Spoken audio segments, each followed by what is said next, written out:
What's up, guys? Welcome back to the channel. Boozer here. Thanks for stopping by. Happy start of the week for you guys. Hopefully you guys are having a good day so far. Let's jump into the news here today. We got a balance update for two champions that really don't see much play nowadays, so really good to see that. Let's jump right into it. First up, we got Soulless. So Soulless is a Void Affinity Knight Revenant. He is defense based, and he's supposed to be a really good damage dealer. Now, he was the premium defense based damage dealer back in the day, many years ago.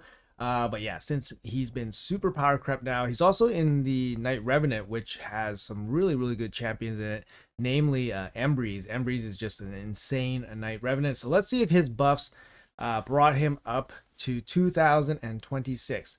So previously his A1 attacks one enemy has a 35% chance of placing a stun. Now it's going to be updated to also ignore 30% of the target's defense if the target is under a provoke. The damage multiplier also increases on the A1. Now the provoke condition is not super easy to land, just because it's just not a common CC debuff, or less common than the other ones.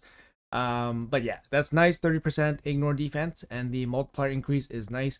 We don't know exactly what the multiplier increase is, so jury's still out on that, but it's an A1, so decent upgrade. Let's check out his A2 here. Previously was a triple hit at random. Each hit has a 75% chance to remove all buffs. And it also places provoke for one turn. If a buff was removed by the skill, the provoke debuff cannot be resisted.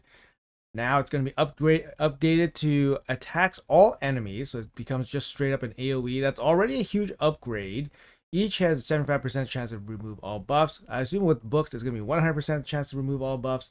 Also has I assume with books, 100% chance to place 50% decrease attack and hex, and the multipliers have increased as well on a 3-turn cooldown. This ability looks really good.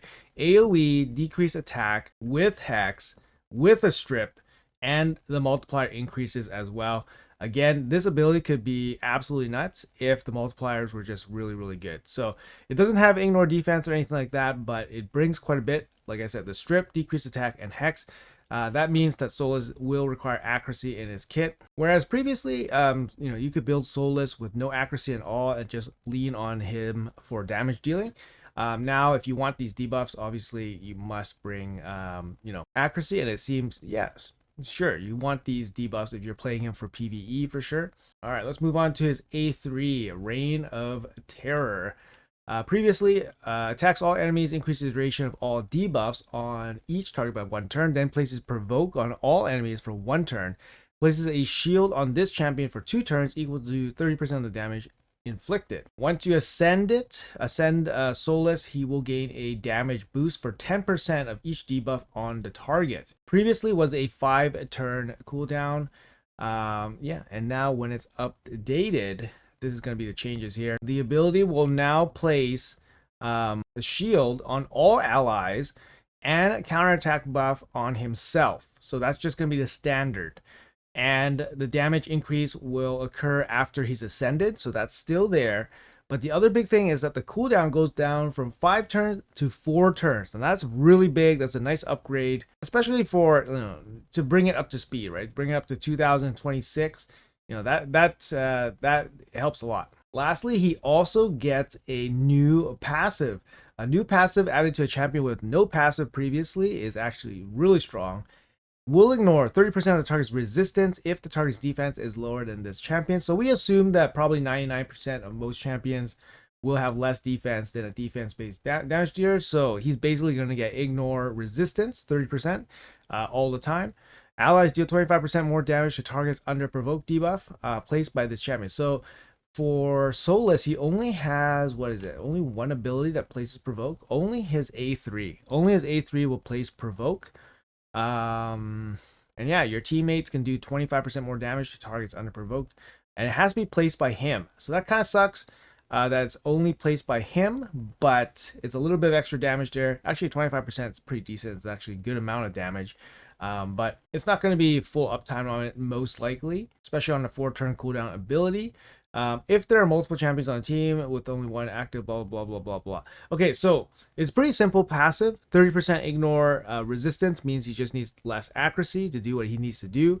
And then your teammates do 25% more damage if they're under provoke. So solid, simple, new passive, which just increases the value of his overall kit. His aura also gets a massive update. Previously from 44% to faction crypts defense boost. It's pretty useless, to be honest. Now it's 33% defense in all battles. Perfect. Nice little upgrade there. Honestly, all of these updates for Soulless look amazing.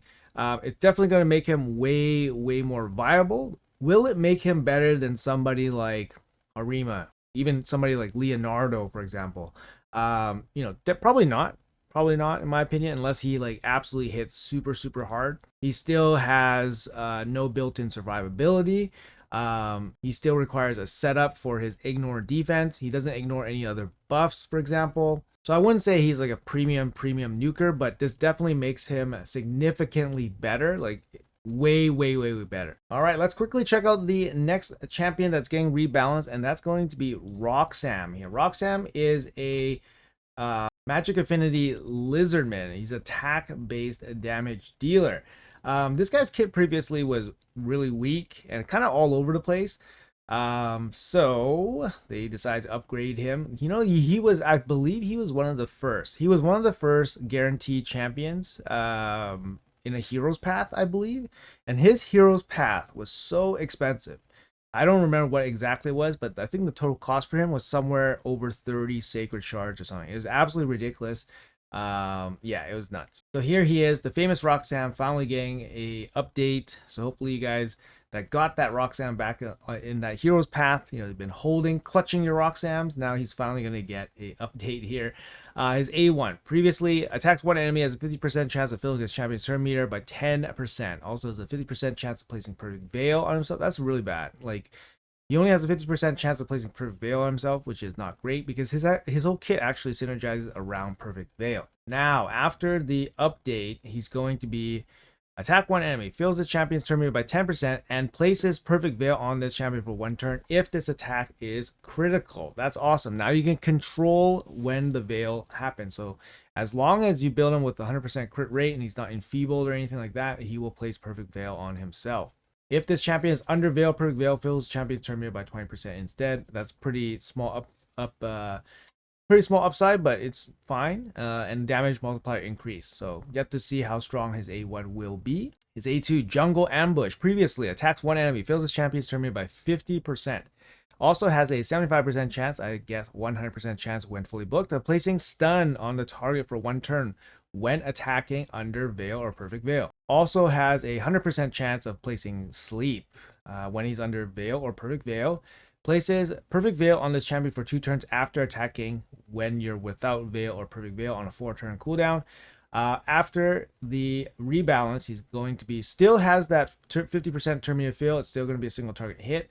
Has 100, still lands the stun, still lands the sleep, places Perfect Veil on himself still. And now it will ignore, shield, strengthen, unkillable, and a damage multiplier increase. Unfortunately, no ignore defense there, so that kind of sucks. No ignore stone skin, which also kind of sucks. We'll have to see, damage multiplier increase there. But it's nice to have those 3 buffs being ignored for any kind of damage dealer. Let's move on to the A3. A3, Flicker Step. So previously, while under Veil, Perfect Veil attacks all enemies, 100% chance when fully booked of placing decreased defense and weaken. Decrease the cooldown of Jungle Ambush by 2 turns, so that's the A2, single target hit. If he's not under Veil, it's going to be a single target attack, no longer an AoE. It's on a 5-turn cooldown. Absolutely atrocious cooldown on this ability. It's going to be updated and rebalanced to attacks all enemies when under Veil or Perfect Veil before attacking. Places decrease defense and weaken. That's kind of interesting. They added the text of before attacking places, so it's no longer going to be part of a hit. It's just going to be a place. The wording seems kind of strange. Hopefully I'm reading it correctly, but it looks like it's a placement, so it's not dependent on the hit. So now affinity doesn't matter. So it's similar to how Dracomorph works. So he places decreased defense and weaken, attacks all enemies, decreases the cooldown of jungle ambush by 2 turns, and now it will ignore block debuffs. That's great. Ignore block debuffs, shield, and strengthen. If he is not under Veil or Perfect Veil, is a single target hit. And it doesn't ignore the block debuff, shield, and strengthen. So Veil, huge bonus here for the Veil, of course, and then damage multiplier increase, and the cooldown is decreased to 4 turns. I mean, it's a significant buff to this ability, but it still synergizes and leans super heavily on Veil to get maximum value from this ability. Let's check out his passive here, Chameleon.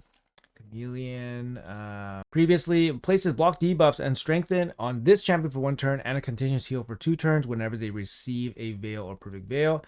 It's going to be updated to places block debuffs and increase attack on this champion for 1 turn. That's great. That's way better. And a continuous heal whenever this champion receives Veil or Perfect Veil. Places a protected Perfect Veil on this champion for 1 turn whenever an enemy receives a buff from a skill. Okay, that's great. So he can passively place Veil on himself, and it's going to happen probably pretty frequently. Protected Perfect Veil whenever they receive a buff. If the target's max HP is higher than this champion's, we'll ignore 15% of the target's defense. If the target's max HP is more than double this champion's, we'll ignore 30% of the target's defense instead. That's pretty significant because this champion most likely won't have crazy HP. So having a champion double his HP is probably likely for some support champions. And if not, he gets a flat 15% ignore defense. I mean, I like that. That's great. This passive, I think, got the biggest rework in this guy's whole kit. I mean, you can definitely say that if his multipliers are really good on his A1 and A2, it brings a ton of value. But this passive getting the rework is actually huge value. He gets increased attack whenever he receives Veil, Perfect Veil, and whenever an enemy places a buff on themselves, he will get Perfect Veil, which means he'll get block debuffs and increase attack, and he'll get continuous heals on himself right away, basically. Really, really crazy update to his passive. The aura is going to be crit rate in all battles now instead of Doom Tower. That's great because previously Doom Tower crit rate. Okay, I don't think anyone's going to go for that. And lastly, his base speed actually increases by 5 as well, going up from 98 to 103. Wow, what an upgrade, what a rebalance here for Roxam. He's getting the full shebang, the full service here today from Plarium. Now, both Deathless and Roxam's multipliers are not disclosed, so we don't really know exactly what extent of a buff they got in those departments. But personally speaking, I think Roxam got quite a bit. He got quite a bit of updates, upgrading for his ability. I mean, he's such a trash can champion before, so he definitely needed it. Similar issue with Soulless is that he has no way to survive, you know, outside of just like stone skin or anything like that. He has no way to keep himself alive, right? He has no cheat death. If he's down, he doesn't come back up. It would have been nice to see something give him block damage. That would be pretty cool. Like maybe if he got Perfect Veil, he would get block damage as well. I don't know. Just something to make him like a little bit stronger. But anyways, for a champion that was previously, you know, basically dumpster tier, this is solid. This is a solid rework for his kit. I'm excited to put him to use. At least he's going to get some play in Faction Wars. I could see that for sure as a damage dealer. But yeah, for both champions, would have been nice to see some kind of survivability mechanic in their kit, but that's fine. Not everybody needs to be like SS tier champions or anything like that, but these are good rebalances for these champions. Let me know in the comments below what you guys think about the brand new rework here for Soulless and Roxam. I think they're pretty good. I think they're going to be definitely worthy to take out of the vault and start using them a little bit if you guys are not already using them. Anyways, guys, let me know in the comments, and thanks a lot for watching until the end. Have a great Monday, and I'll see you guys in the next video.